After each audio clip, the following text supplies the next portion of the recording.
All right, what's up, guys? Or nobody. My name is Jared. I am an occupational therapy assistant that is currently in graduate school to be an occupational therapist. I have started this channel in order to keep a log of all of the steps that I take, starting from occupational therapy assistant to occupational therapist to eventually opening my own private practice, and how I am going to go from step one to however many steps it takes me to get to where I'm going. So if that's something that interests you, if you are somebody that doesn't know where to start but finds themselves in a similar situation of wanting to own a successful private practice, maybe follow along and hopefully I can give you some tips and provide at least a single anecdote that this is possible, and maybe even give you some hope. Today we are going to start, I guess this is my second video. The first is fairly vague. I wouldn't even go and watch it if I were you, to be honest. I might cut that out, but it just pretty much goes over everything that I just said in 7 minutes rather than 20 seconds. So today we're going to be taking a look at the book Ready, Set, Treat. This book is by Susan Curtis and Kristen Goodrich. Just because I don't want to waste anybody's time, I'm gonna just off rip tell you whether or not I would recommend this book. Say it with me on the count of three. 1, 2, 3. Yes, I would recommend this book. Out of the A to F scale, I am going to give it a B plus, A minus. Absolutely, I would read this book. More than likely going to read it again, and I took fairly extensive notes on it. Who would I recommend this book to? Well, obviously, if you're somebody in occupational therapy, or, you know, for that matter, physical therapy, speech therapy, I think that this would be a good book for you to read as a beginner, someone that doesn't necessarily know where to start. I'm gonna go ahead and kind of get into kind of the guts of this book here in a minute. Before we get started, I am not gonna cover this whole book right now. That being because the book has a couple different sections to it, each covering things that I think are deserving of their own videos, albeit this will probably be the longest of the videos that I make about the book. So the first section here is get ready, and I guess right before the get ready section you get an anecdote from Kristen as well as an anecdote from Susie. And so if you want to go through those and read them, if you decide to go out and get this book, then I think that kind of gives you a good basis as for their credentials. Anyway, kind of getting started on the guts of the book, right? So in my notes here, the first thing that they suggest you do, and I think that this may be fairly obvious to some, is you want to create a name for your private practice, right? And I guess before even creating a name, and this is not in the book, so this is kind of just me riffing, you want to figure out your target audience, at least to the extent that you can create a name that is going to be marketable towards those individuals, right? So after you have kind of gone about creating a name, or at least getting a basis of which you'd like it to be called, you want to go ahead and create a limited liability company, or an LLC. This is a requirement, at least in my state. You're going to want to go ahead and research whether or not it's a liability in yours. I'm going to go out on a limb though and say probably. This is also considered registering your business name, and so obviously you want to have your business name before you go ahead and do this. And then you also want to go on your state's database, and you want to make sure that the name that you have chosen is not already taken. That way you don't have to backtrack if it is. All right, secondly here, you want to go ahead and look into and acquire professional liability insurance. As well as that, you want to have a logo created. Obviously one of those being more important than the other.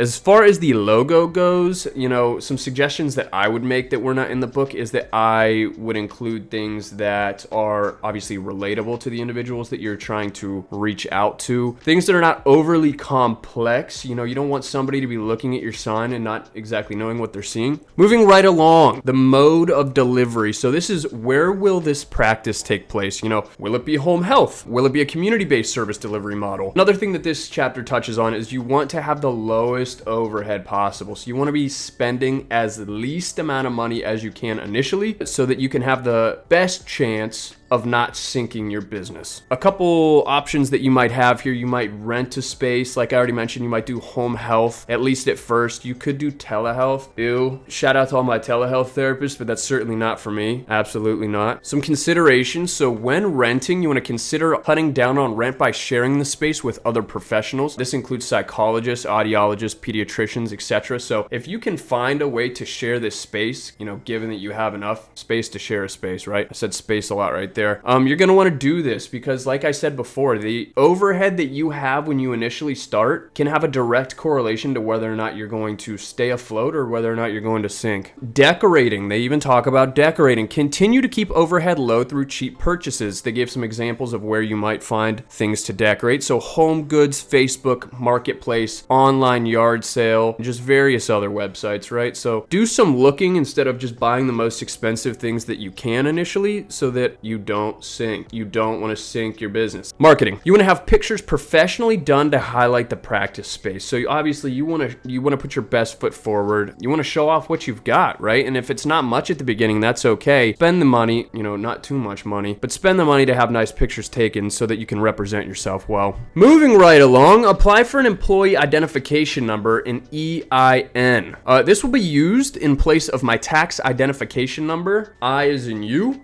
This is considered your TIN. This is the case as the TIN number is the same as your social security number, which causes potential identity theft. Okay, so you want to replace your TIN with your EIN so that it is not your social security, because Lord knows you don't want that getting out. You can do this on the IRS website. Next, we have apply for an NPI number. This is something that many of you may have already done. This is something that I have done. In my short stint as a CODA, I have done 2 travel assignments, and so I have been required to do an NPI number for at least one of those. And so if that's not something that you have already done, that's not too difficult to do.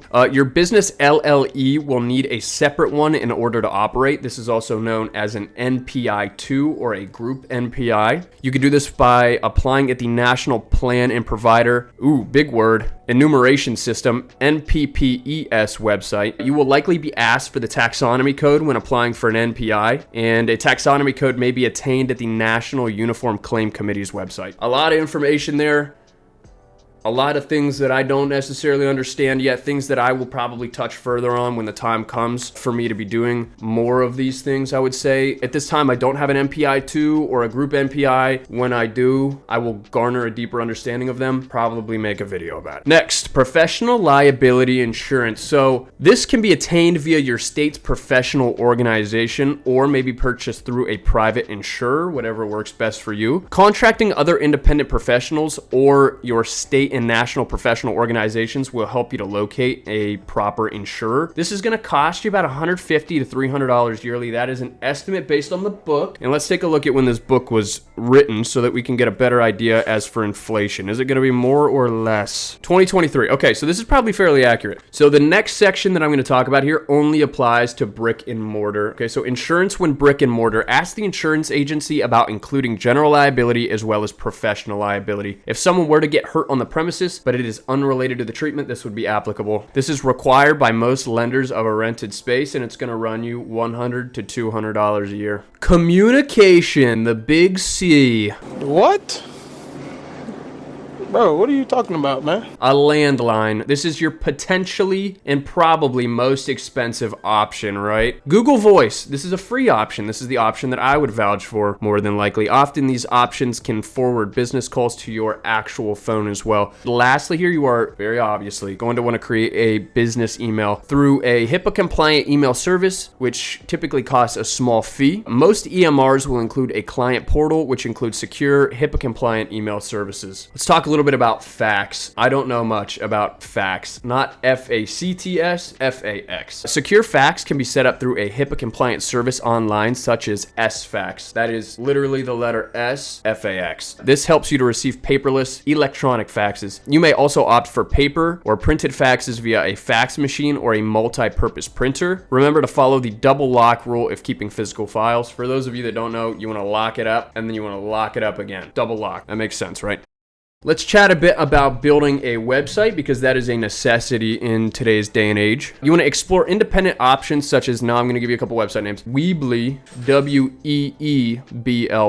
Wix, Wix, or Squarespace. You must obtain a domain name. This is also known as a website address, and utilize .com as it is the most widely recognized. The website name should start with a landing page. So this should include your name, your company name, your contact information, information. You should include a specialty in a small section that is a recent picture and a few paragraphs. So having a social media presence is encouraged. This could be Facebook, this could be Instagram. What else are the kids using today? I don't know. Create a business profile on Google. We'll have a Google Maps address when brick and mortar. Obviously, you want somebody to be able to find you via Google, or at least your address if they're looking for you online. If community-based, this means home health. Google will present a radius area covered by treatment rather than a physical location. Getting into the nitty-gritty here. Business cards. Create your own letterhead using Microsoft Word or Google Docs, and you can utilize a company such as Vistaprint. That is Vistaprint.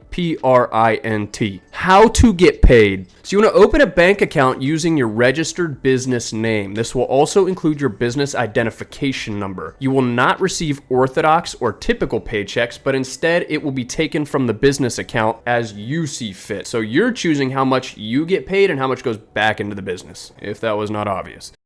This can also be fixed or varied depending on your cash flow. So you want to make sure to save between 25 and 30% of your earnings for taxes per year. And this is better adjusted if contacting an accountant or official IRS website. So obviously you want to do that. You want to be in compliance with taxes. You don't want to go to jail doing this. That is serving the opposite purpose of what we're doing this for, right? So you want to set up direct deposits with each insurer that you are credentialed with. This is known as electronic funds transfer or an EFT. Now for the goodies. Collecting your payments. So you want to carry a portable card reader. This is most often free or a very low cost and can allow you to make payments from your phone. Card reader companies take a small percent from each sale. Some also allow for invoicing. These most often include a HIPAA compliant invoicing system. As you're leaving or as you're collecting payment, you always want to say, I accept cash, check, or credit, right? You want to get money in all forms. So when setting up a payment service, you want to specify that it's a healthcare company, and this will allow you to receive funds from healthcare saving accounts.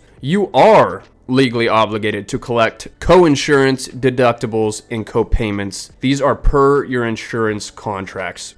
That's it. That is section 1 of Ready, Set, Treat. I know that we went through that pretty quickly, and I did not go in detail over everything because, surprise, there are things that I still don't understand. That said, I do think that this book is a very solid read for those who are interested in opening private practice and might not necessarily know where to start. I think it'll give you good footing, and I think that it will give you confidence, or at least more confidence that you have now moving into a position of starting a business and a little bit of entrepreneurship, right? So, like I said, I am a CODA that is going to be an OT that wants to start a private practice, that will start a private practice. This is going to be my documented journey, whether or not that's something that interests you, whether or not that's something that you think I'm even capable of. I would love to inspire some other people to do so themselves, keep a bit of a log to hold myself responsible. So, peace.